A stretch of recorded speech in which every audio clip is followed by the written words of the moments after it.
कैनकून में पर्यावरण को लेकर यूनाइटेड नेशंस का समिट आरंभ होने वाला है। कल उससे पूर्व भारतीय प्रतिनिधिमंडल का नेतृत्व करते हुए अपने पर्यावरण मंत्री श्री जयराम रमेश का एक वक्तव्य समाचार पत्रों में छपा है और उन्होंने कहा है कि एक जिम्मेवार देश के नाते अब हम वहाँ स्टेलमेट नहीं चाहते और इसलिए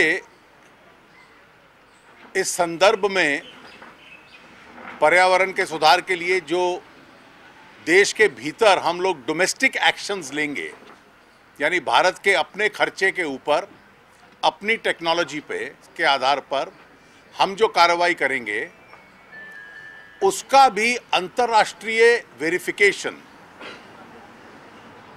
करने का जो प्रावधान होगा उसके संबंध में अब हम चर्चा करने वाले हैं। जो वाक्य छपा है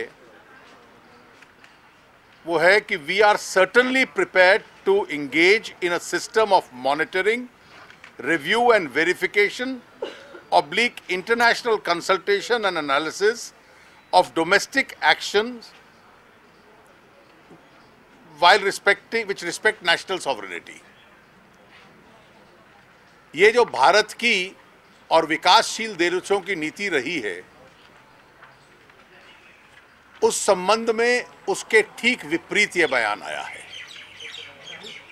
पिछले वर्ष जब कोपेनहेगन में सम्मेलन हुआ था तो उससे पहले 7 दिसंबर को संसद को उन्होंने आश्वासन दिलाया था और संसद के समक्ष कहा था कि जो 4 नॉन नेगोशिएबल चीजें हैं जिनके ऊपर चर्चा और बार्गेनिंग नहीं हो सकती, उनमें से एक है कि जो विदेशी पैसे और टेक्नोलॉजी के आधार पर हम एक्शन लेते हैं उसका तो वेरिफिकेशन हो सकता है, लेकिन जो अपने डोमेस्टिक एक्शंस हम लेते हैं जिसका खर्चा भारत स्वयं करेगा उसके ऊपर कोई इंटरनेशनल वेरिफिकेशन नहीं होगा। इसके बावजूद भी जब कोपेनहेगन का ड्राफ्ट आया तो उस ड्राफ्ट में एक शब्द का प्रयोग था जिसको लेकर हमें इतराज था, इंटरनेशनल कंसल्टेशंस एंड एनालिसिस। और अब जाने से पूर्व कंसल्टेशन और एनालिसिस के स्थान पर भी वो आगे बढ़ गए हैं और इस बार जो उन्होंने कहा है वो monitoring, review, verification, international consultation and analysis. अब भारत के भीतर हम क्या क्या कदम उठाते हैं पर्यावरण की रक्षा के लिए अपने खर्चे से, अपने देश के साधनों से, इसके इंटरनेशनल वेरिफिकेशन होगा, ये स्थिति पहली बार ली गई है। ये भारत का जो कंसिस्टेंट स्टैंड रहा है इतने वर्षों तक पर्यावरण के डायलॉग के संदर्भ में उसके एकदम विपरीत है। जो डेवलपिंग कंट्रीज का स्टैंड रहा है उसके एकदम विपरीत है और जो डेवलप्ड कंट्रीज जो इस प्रदूषण के लिए जिम्मेवार हैं ये उनको खुश करने के लिए उनकी नीति को स्वीकृत किया गया है और इसलिए हम लोगों ने ये मांग की है कि प्रधानमंत्री जी स्वयं इसको देखें और इस प्रकार से जो कन्वेंशनल स्टैंड इन भारत का रहा है उससे इस डेविएशन को परमिट नहीं किया जाना चाहिए। On the eve of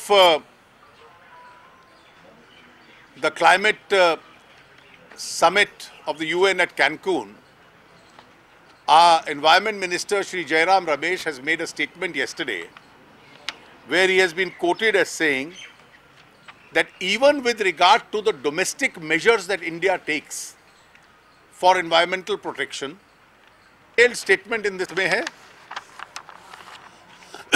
SIT ने क्या कहा है इसकी जानकारी हमें नहीं है और इसलिए इस पे कोई विस्तृत टिप्पणी हम लोग नहीं कर पाएंगे, लेकिन ऐसी कोई परिस्थिति आती है तो निश्चित रूप से वो एक सच्चाई है जिसके ऊपर एक पुष्टि होगी। सर, सदन के नेता लोकसभा में सदन के नेता प्रणब मुखर्जी ने कहा है कि भ्रष्टाचार के खिलाफ CWG की जो जांच चल रही है, पहले जैसे ही खेल खत्म हुआ पहले दिन उन्होंने जांच समिति बैठा दी, ए राजा का इस्तीफा ले लिया और बीजेपी ने क्या किया, उनके अध्यक्ष पकड़े गए कैमरे पे, तहलका में क्या किया, उनको याद रखना चाहिए। देखिए, मुझे लगता है कि इस इशू को हम लोग डाइवर्ट ना करें। कांग्रेस की तरफ से इससे ध्यान दूसरी ओर आकर्षित करने का प्रयास किया जा रहा है। कल भी आडवाणी जी ने एक डिटेल बयान दिया है आपके सामने कि क्यों जेपीसी इस विषय पर बैठनी चाहिए। जेपीसी की मांग से इधर उधर भटक जाना, इसके किसी प्रयास में हम सरकार के शामिल नहीं होंगे। ये विषय जेपीसी का है। अगर पार्लियामेंट्री स्टेलमेट ना होता और दबाव ना होता तो शायद ये राजा का इस्तीफा ना होता, शायद ये विभिन्न विषयों को लेकर जो कॉमनवेल्थ गेम्स की जांच आरंभ हुई है वो ना होती।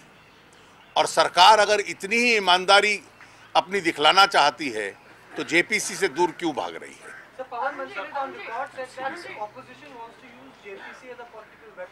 और फिर कहा कि जेपीसी को सच का थर्मामीटर नहीं कि लगा दिया जाए और सच पता लगे। How do react to this? देखिए, इस सरकार ने जो जितनी जांच एजेंसीज हैं, सीवीसी और सीबीआई, दो लेजिटिमेट एजेंसीज हैं, उनकी विश्वसनीयता इतनी खराब कर दी है कि आज सरकार हमसे ये अपेक्षा नहीं कर सकती कि हम स्वीकार कर लें कि जो सीवीसी या सीबीआई कहे वो अपने आप में सच होगा।